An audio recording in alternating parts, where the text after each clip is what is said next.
Sama kami, sir. Oo, sama kayo. Hello guys, good morning ulit sa inyong lahat, no? So while waiting the local agent for pick up, so andito yung mga off-signer came from Guangzhou Highway, no?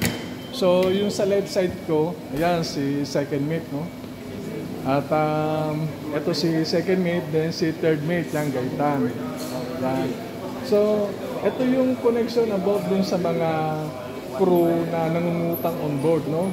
So gusto ko lang tanungin to si second mate. Ito yung under cadetship program. Sek, meron ka na bang naranasan on board dun sa mga sinakyan mo previously na may mga crew na nangungutang sa'yo on board? Yes, sir. Meron naman. Oh, ano naman masasabi mo sa kanila? So far, sir, yung mga humihiram sa akin, sir, good payer naman sila. Good so payer, far. yeah. Okay, good. Hindi pa naman ako naka-experience sir, na naghiram na hindi nagbayad. Yes. So, anyway, at least good thing wala kang naranasan na mga kasamahan natin on board na talagang pagdating sa bayaran ay talagang mahihain magbayad, no? Yes, sir. Yes, sir. So, yung mga iba naman talaga good payer naman. Yes, sir. Good payer. Pero sa mga barko na sinakyan mo, may narinig ka rin ba sa mga ilan na kaibigan mo na sila inautangan ng mga tao talaga na magaling magpanggap, no? Magaling humingi ng awa doon sa pinag-uutangan nila. Then, pagdating ng payday o bayaran, ito yung mga bagay na minsan nakakaligtaan. May naririnig ka bang ganun? Meron, sir, marami. Marami. Sabi nila, inaabot na daw ng isang taon. Mm-hmm. Minsan, pag hindi mo daw i-chat, hindi mag-update. Yan. Oh. Tapos sabi, baka next month na lang pagdating ng allotment, ganito, Oo. ganyan, hanggang sa nakababa na, sir, hanggang sa wala na rin, pag nakabakasyon na, mas lalo nang hindi makabayad. Okay. So yun guys, ito nagpapatunay na to si second mate Apiado, no? Ito yung product natin cadetship program na nakaranas din siya ng mga ganon na natapos na raw ang kontrata. May i-chat mo, wala, sinisin lang daw eh. Sinisin pero hindi talaga, kumbaga kinaligtaan na. So para sa'yo, Sek, ano bang masasabi mo roon sa mga crew o kasama natin on board na talagang sadyang hindi na marunong talagang balikan yung mga pinagkautangan nila na wala na silang gana na bayaran? Ano naman masasabi mo sa ganitong tao? So, sa mga ganong cases, sir, no, kaya nga tayo humiram, no? Pag may mga kaibigan tayo, mga kasamahan sa barko na madali nating malapitan in case of emergency na kailangan natin ng finances. So, dapat matuto tayong magbalik loob. Kasi yung pera lang yan eh. Pero yung relationship mo sa tao, yun talaga yung mahirap ibalik. Kasi once na gano'n, nagka-issue kayo na hindi nagbayaran, siyempre sasama yung loob niya. Yung friendship nyo ngayon, when the time comes, magsama kayo ulit sa barko. Mm-hmm. So magkakaroon kayo ng medyo mag-ilang kayo sa so magkakaroon ng boundaries. Yan, tama. Yung kumbaga yung sinasabi ni second mate Apiado, andyan yung tumatakbo o nangyayari na meron kayong wall na parang kumbaga nahiya kang batiin, nahiya kang kausapin, pakiramdaman kayo. Pero may mga ilan talaga na medyo, ewan ko kung naka-built-in kung tawagin. No? Pag sinabi kasing built-in, na andun na yan sa sarili niya eh. Nakatatak na yan eh. Kumbaga, patuloy niyang ginagawa. Kahit na anong sabi mo sa kanya, anong advice mo. Kaya nga, nagkaroon ako ng short vlog kanina. No? Sabi ko nga, doon sa mga kaibigan natin na sadyang may mga sakit na ganun, na may amnesia pagdating sa bayaran. Okay? So kayo naman ay kumikita at sumasakay kayo ng barko. So sikapin nyo na kayo ay magpagamot. Okay? So mag-consult kayo sa psychiatrist na maaring matugunan yung problema nyo. Bakit dumadating sa punto kapag ikaw ay nakakautang sa barko at dumarating na payday na ito ay nalilimutan mo yung mga atraso mo. So actually ang psychiatrist magbibigay sa inyo ng magandang kasagutan o lunas, no? Kaya nga sinabi ko kanina sa short vlog ko, ito yung tinatawag 3 tabletas lang yan. Paiinom sa inyo ng psychiatrist sa umaga, tanghali at sa gabi. Na dapat ito ay may laman yung tummy ninyo, yung tiyan ninyo may laman. Then may wasto kayong tulog.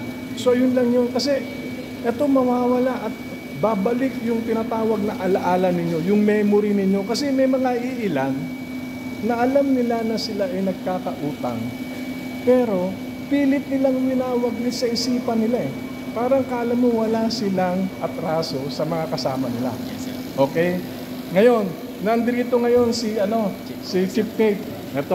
Ito yung kasama namin si Chief Mate Tumitit. Chief, ito yung kinausap ko si Apiado about dito sa mga crew na umuutang sa barko na hindi nagbabayad.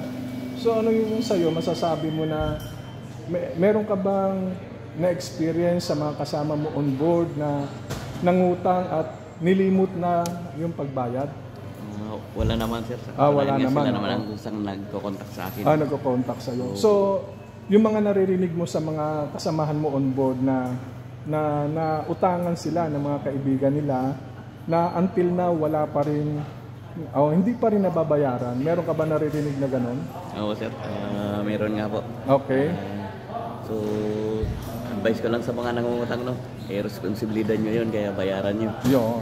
Tama yun. Responsibilidad. Kasi, di ba, Jeff, hindi naman pinapala ang pera. No? Hindi naman pinapala, guys, ang pera sa barko. Ito'y pinaghihirapan. Katulad na nabanggit ko sa short vlog, ito ay hindi sila nanalo ng kasino para ipaagaw yung pera. Ito ay talagang pagod at pawis nila. Kasi may mga pamilya yan eh. Kumbaga, pinautang kayo, naawa sila kasi nga, nagkakaroon kayo ng sad story.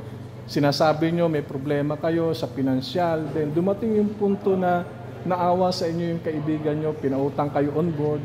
Then, dumating yung payday o bayaran na, o sweldo na, parang limot mo na sila. Ayun ang mahirap. Katulad nga ng sinabi ni Chief Mate Tumitit, siya na nagpapatunay, responsibilidad nyo. Dapat tuparin nyo yung inutang nyo. So, sa ganun bang, Chief, sa'yo lang, no? Siyempre, ikaw ay isang part ng senior officers, no? Ikaw ba sa mga ganyang, ano bang masasabi mo sa mga kaibigan natin na nagpapautang? Sa mga nagpapautang, maganda naman ang intensyon nyo yung magpautang, pero okay. Dapat magpautang kayo sa talagang kakilala nyo. Yung alam nyo yung ugali, nakasama nyo sa barko. Pero kung alam nyo namang medyo alanganin, huwag na kayong magpautang, baka mawalan kayo ng kaibigan. Yan, tama yun.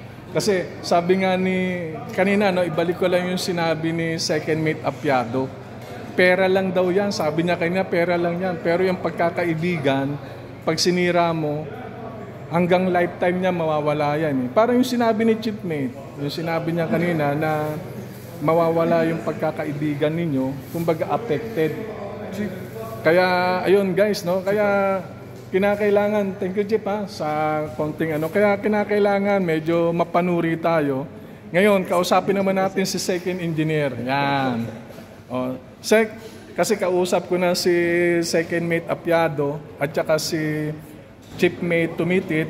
So, tinanong ko sa kanila about doon sa mga crew on board na nakasama nila before na nangungutang, no? Tinanong ko silang dalawa kung sila ba'y nabiktima ng mga kasama nila on board na umutang at hindi nagbayad. So, sa kanila naman, hindi naman nila naranasan, pero sa mga ibang kaibigan nila, naririnig nila na until sa pag-chat, hindi raw nagbabasa, hindi, sinisin lang, talaga hindi nagbabayad. So, sa'yo, Sek, siyempre, ikaw is isang senior officer, no?